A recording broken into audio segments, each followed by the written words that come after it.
तो शायद ही कुछ लोगों को पता होगा कि एक आर रेटेड स्पाइडरमैन मूवी बनने वाली थी 90s में, और उसे बनाने वाले थे अपने जेम्स कैमरॉन साहब, यानी कि अपने एवतार, टाइटैनिक और टर्मिनेटर जैसी मूवीज के डायरेक्टर। और इसमें अपना हीरो पीटर पार्कर होता लियोनार्डो डिकैप्रियो। अब ससुरा इसको सुनकर ही मन में लड्डू फूट रहे हैं, क्योंकि आर रेटेड स्पाइडरमैन मूवी, वो भी ऐसे डायरेक्टर और एक्टर के साथ, कसम से मजा ही आ जाता। और आर रेटेड स्पाइडरमैन बनाना कोई बुरा आइडिया नहीं है। मैंने खुद चैनल पे डेथ ऑफ स्पाइडरमैन और Spiderman the evil that man do जैसी सीरीज डाल रखी है, जो लिटरली बहुत मैच्योर हैं। तो तुम सोच रहे होगे कि फिर ये मूवी क्यों नहीं बनी, तो इसके पीछे बहुत सारे पॉलिटिकल रीजंस थे जो मैं तुम्हें नहीं बताऊंगा, पर जो मैं आज तुम्हें बताऊंगा वो होने वाली थी इस मूवी की एक्चुअल स्टोरी। और फिर तुम डिसाइड करना कि क्या जेम्स कैमरॉन की ये मूवी बननी चाहिए थी या फिर नहीं। और हाँ, अपनी कुर्सी की पेटी जरूर बांध लेना, क्योंकि ये स्टोरी बहुत अलग होने वाली है कि या तो तुम हंसोगे या फिर गाली दोगे। और हाँ, सेक्स उक्स की वार्निंग भी पहले ही दे रहा हूँ।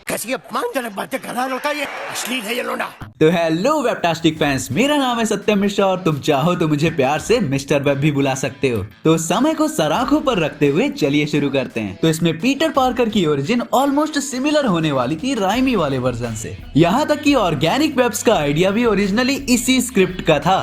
पीटर यहाँ भी वर्जिन नर्ड होता है जो मेरी जेन के सपने देखता रहता था हमेशा, और वो सपने उतने भी अच्छे नहीं थे। मतलब समझ जाओ कि वो कैसे सपने देखता था। पर दिक्कत ये थी कि मेरी जेन फ्लैश की गर्लफ्रेंड थी। अब बाकी की ओरिजिन बिल्कुल सेम थी कि मकड़ी उसे काटेगी और घर पे जाते ही उसे दौरे पड़ेंगे। पर इस मूवी में वो अपने कमरे में नहीं उठेगा, पर बाहर कहीं बस अपनी चड्डी में एक खंबे से उल्टा लटका हुआ उठेगा और वहां से फिर अपने घर भागेगा। और टेंशन मत लो, आगे तो इससे ज्यादा कपड़े उतरने वाले हैं। और तुम्हें पता है पीटर स्पाइडरमैन बनने के बाद पहला काम क्या करता है? अरे ना, वो कोई रेसलिंग नहीं करता टोबे की तरह, बल्कि वो रात में मेरी जेन की खिड़की के बाहर चिपक के मेरी जेन को कपड़े खोलते हुए देखता है। और इतना खो जाता है कि जैसे ही वो कपड़े खोलकर सोने जाती है वो नीचे गिर जाता है। तो बेसिकली जेम्स कैमरॉन का स्पाइडरमैन एक हॉर्नी और ठरकी बंदा था। बड़ा हरामी हो बेटा। और जो मैंने बोला था रेसलिंग वाला, ये पीटर रेसलिंग नहीं पर ट्रिक्स दिखाता था पब्लिक और पर्सनल पार्टीज में पैसे कमाने के लिए। और हाँ, वो वेब शूटर्स भी बनाता था, लेकिन बस दिखावे के लिए, ताकि लोग उसके जाल के बारे में ना पूछें कि वो कहाँ से निकल रहे हैं। और बाकी वो अंकल बेन की डेथ वाली स्टोरी बिल्कुल सेम है, बस पीटर रेसलिंग मैच से नहीं बल्कि टीवी शो से बाहर जा रहा था, तब ये कांड हुआ। तो अब बात करते हैं विलन की। तो इसमें विलन इलेक्ट्रो था, जो कॉमिक वाला नहीं था बल्कि कोई अमीर ज्यादा था जिसको बिजली का झटका लग गया था। और बस फिर क्या वो इलेक्ट्रो बन गया।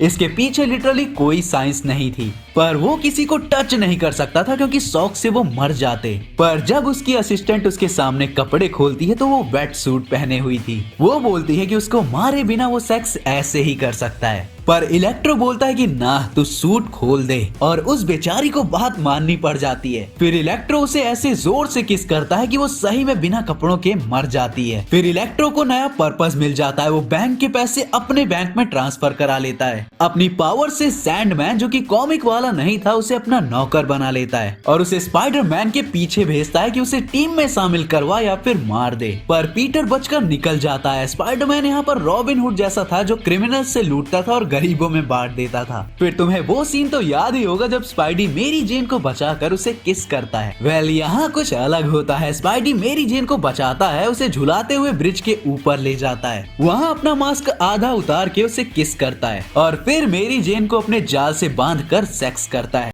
रहा नहीं जाता, तड़प ही ऐसी है ना। साला लिटरली 50 शेड्स ऑफ स्पाइडरमैन चलाने वाले थे ये लोग। और मेरी जेन भी अगले दिन फ्लैश से ब्रेकअप कर लेती है और अब मुझे फ्लैश के लिए बुरा लग रहा है। पर फिर अमीर ज्यादा इलेक्ट्रो स्पाइडरमैन के पीछे पुलिस लगा देता है और उसको फॉलो करके मेरी जेन को किडनैप कर लेता है। और पता है इनकी लड़ाई में स्पाइडरमैन क्या बोलता है? I will kill you motherfuckers. हाँ जी, ये स्पाइडरमैन गालियां भी देने वाला था। ससुरा, इतनी हिम्मत तो डीसी में भी नहीं हुई अपने हीरो से ऐसा करवाने की। फिर इलेक्ट्रो के हाथों गलती से सैंडमैन मर जाता है और फिर इलेक्ट्रो भी मर जाता है और स्पाइडरमैन उसके पैसों को गरीबों में गलियों में फेंक देता है, ऊपर से $200 मिलियन।